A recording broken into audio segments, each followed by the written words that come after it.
हरे कृष्णा। आज मैं आपको भागवत गीता के पहले अध्याय का 30वां श्लोक आपको सुनाता हूँ। थोड़ा ध्यानपूर्वक से सुनिए। न स श्रियसनु न स पश्चात्सामी हत्वा स्वजन्न महावे न काढ़े विजयम कृष्ण न स्वयं राज्यम सुखानि च। न तो स यानी भी श्रेय कल्याण अनुपच्यामी यानी पहले से देख रहा हूँ, हत्वा यानी मार कर स्वयं जन्म अपने समझियों को, आहिवे युद्ध में न तो कांडे आकांक्षा करता हूँ, विजयम विजय कृष्ण है कृष्ण न तो च भी राज्यम राज्य की सुखानी सुख उसका सुख च भी। हे कृष्ण, इस युद्ध में अपने ही स्वजनों का वध करने से न तो मुझे कोई अच्छाई दिखती है और न ही मैं उसे किसी प्रकार की विजय का राज्य का सुख ईसा का प्रकट करता हूँ।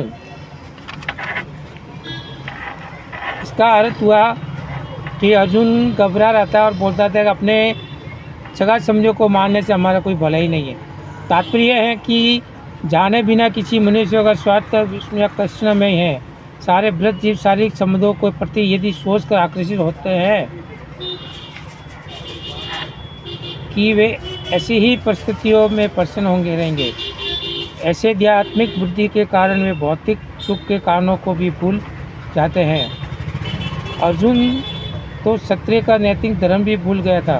कहा जाता है कि 2 प्रकार के मनुष्य परम शक्तिशाली तथा ज्वाज्वल्यमान सूर्यमंडल में प्रवेश करने के योग्य होते हैं।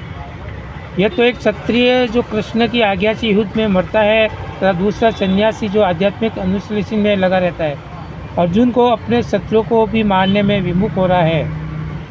अपने संबंधियों की बात को छोड़ दे और ये सोचता है कि स्वजनों को मारने से उसे जीवन में सुख नहीं मिल सकेगा, अतः वह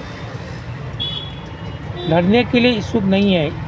जिस प्रकार की भूख न लगने पर कोई भोजन बनाने को तैयार नहीं होता है, उसने तो वन जाने का निश्चय कर लिया जहाँ वह एकांत में निषादपूर्ण जीवन काट सके।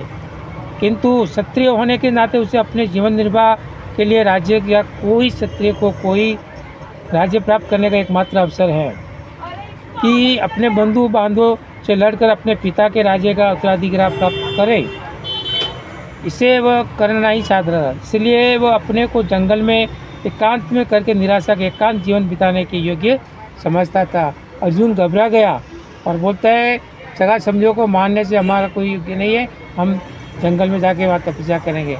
ऐसा करने से ही हमारा एकांत जीवन बिताने में योग्य समझता है। इसकी मैंने और आगे स्टॉप करता हूँ और अगला श्लोक में आपको और बताता हूँ। हरे कृष्ण।